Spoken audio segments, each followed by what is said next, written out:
अब हमारे बीच उपस्थित अतिथियों के बारे में सर ने काफ़ी कुछ बता दिया है।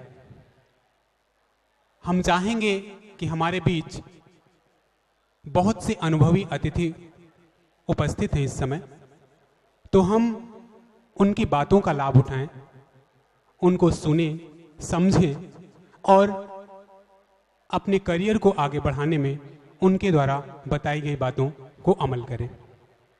Success is not something that we pursue, it is something that be attracted by becoming an attractive person. सफलता की इसी प्रतिमान मूर्ति को अब मैं आमंत्रित करता हूं और वो हैं हमारे परम आदरणीय HP माथुर सर। सर, मैं आपसे आग्रह करता हूं कि आप आएं और हमारे बच्चों को अपनी बातों से लाभान्वित करें। A very good afternoon to all of you. आप में वो जोश होना चाहिए अपने कैरियर के बिगनिंग में। आज आपके लिए एक बहुत ही महत्वपूर्ण दिन है, जिस दिन आप अपने आगे आने वाले एक बहुत बड़े कैरियर की शुरुआत कर रहे हैं, और शुरुआत कर रहे हैं आप माइक्रोटेक से। हम लोगों का माइक्रोटेक से काफ़ी समय से इन लोगों से देखते रहे, इन लोगों को बढ़ते हुए, इन लोगों की तरक्की। स्टार्ट बहुत ही एक छोटे से इंस्टीट्यूशन से किया, लेकिन अपनी लगन, अपनी कर्मठता और अपने सिंसियरिटी से बच्चों के प्रति एक समर्पण से जिस तरह से इस संस्था ने काम किया है, वो आज इस स्थिति में आ गई है कि एक काफ़ी अच्छे रूप में इमर्ज कर गई है। बहुत सारे कोर्सेज ऐड कर लिए हैं, बहुत सारे कैंपसेस ऐड कर लिए हैं और एक अच्छे स्वरूप में खड़ी हो गई है। इसके लिए मैं बधाई देना चाहूँगा दोनों हमारे पंकज जी को और नीरज जी को। बहुत बहुत बधाई संस्था को यहाँ खड़ा करने के लिए। और आप लोग उस संस्था से जुड़ करके एक ऐसी स्थिति में आ सकते हैं कि अपने कैरियर को टेक ऑफ पॉइंट पर लाने के लिए आपके बीच में बहुत ही अच्छे और एक्सपीरियंस लोग अभी आपसे विचार शेयर करेंगे, लेकिन दो तीन चीज़ें सिर्फ मैं कहना चाहूँगा। एक चीज़ है कि आपको स्वयं अपने कैरियर के लिए, अपने जीवन के लिए अपने लक्ष्यों को चुनना होगा। आपका पहला लक्ष्य ये नहीं हो सकता कि हमको पहला कैरियर का जॉब मिल जाए माइक्रोटेक से। क्या आपको लगता है आपके जीवन का यही लक्ष्य है? आपके जीवन का लक्ष्य वो है जो आज से 20 साल, 30 साल, 40 साल बाद आप कहाँ होना चाहते हैं, क्या अचीव करना चाहते हैं, वो आपके जीवन का लक्ष्य है। आप अपने जीवन के लक्ष्य को सोचिए कि आप 30 साल, 40 साल बाद अपने को कहाँ देखना चाहते हैं, और क्या उस देखने के लिए आज से आप प्रयासरत हैं। और अगर आप आज से प्रयासरत हो जाएं तो कोई ऐसी चीज़ नहीं कि आपको उस लक्ष्य तक ना पहुंचा दे। जो अभी हम लोग चर्चा कर रहे थे कि स्वप्न भी वो है जो आप दिन में देखते हैं और दिन में देख करके उसके लिए आपकी रातों की नींद उड़ जाए। वो स्वप्न देखिए और वो स्वप्न देख करके वो लक्ष्य को पूरा करने के लिए अपने को पूरा डेडिकेट कर दीजिए। लेकिन इन सारी चीज़ों को एक छोटी सी कहानी में आपके साथ शेयर करना चाहता था। हो सकता है बहुत सारे लोगों ने, आप लोगों ने कहीं सुनी और पढ़ी भी होगी। दो मेंढक थे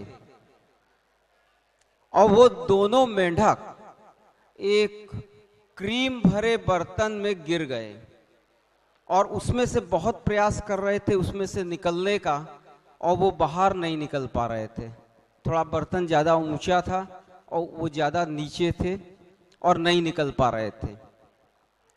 थोड़ा प्रयास किया, एक मेंढक जो थोड़ा सा कम मोटिवेटेड था और ज़्यादा मेहनत नहीं करना चाहता था, थोड़ा ज़्यादा आलसी था, थोड़ा ज़्यादा आराम तलब था, उसने वहीं पर अपना साहस छोड़ दिया और वहीं पर उस क्रीम में डूब के मर गया। दूसरा मेंढक आप लोगों की तरह उत्साह में था। उसने कहा नहीं, आखिरी दम तक मैं प्रयास करूंगा इसमें से निकलने का। और वो बराबर उसमें प्रयास करता रहा, छटपटाता रहा, कोशिश करता रहा, और वो क्रीम में मथ करके मक्खन आ गया, मक्खन आ करके सॉलिड हो गया, उसके ऊपर से वो जंप करके बाहर निकल गया।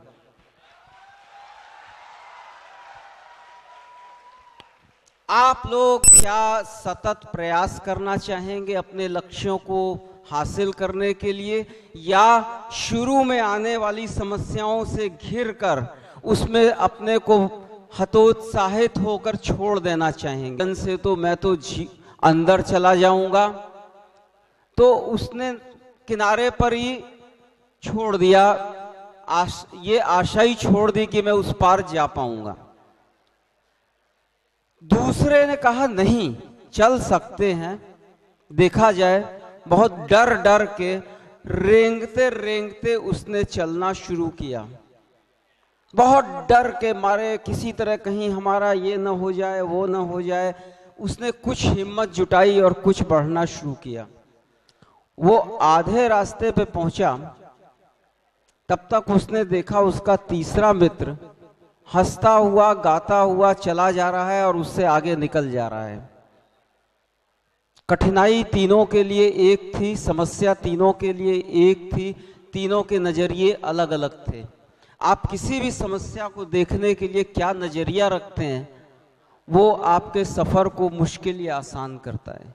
तो प्रयास कीजिए कि कठिन से कठिन समस्याओं को भी, कठिन से कठिन परिस्थितियों को भी हंसते हुए, अच्छे, बिना टेंशन के आप निकाल पाएं।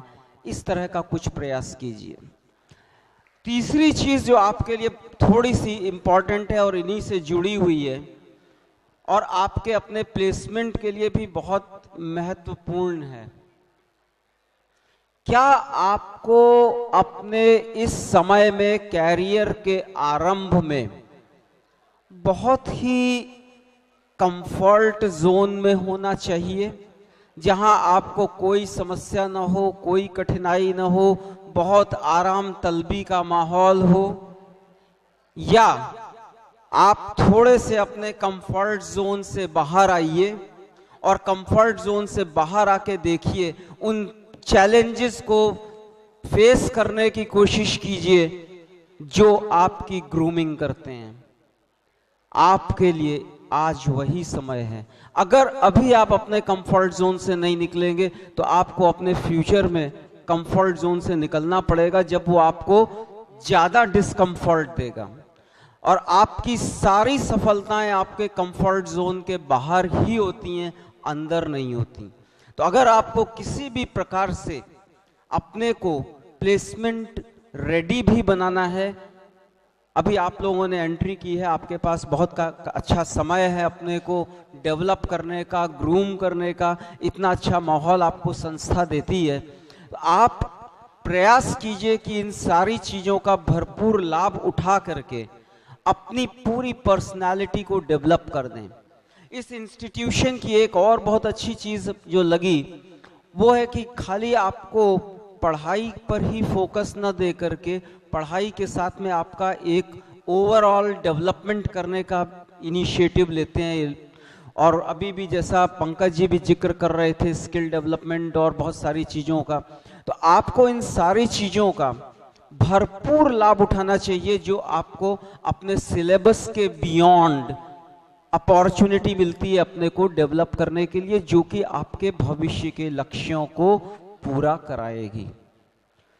और आप लोगों के उज्जवल भविष्य की कामना के साथ में बहुत बहुत आप लोगों को बधाई, और आशा है कि आप लोग बहुत अच्छा करेंगे और अपना, अपने परिवार का और अपने इंस्टीट्यूशन का नाम रोशन करेंगे। Thank you so much.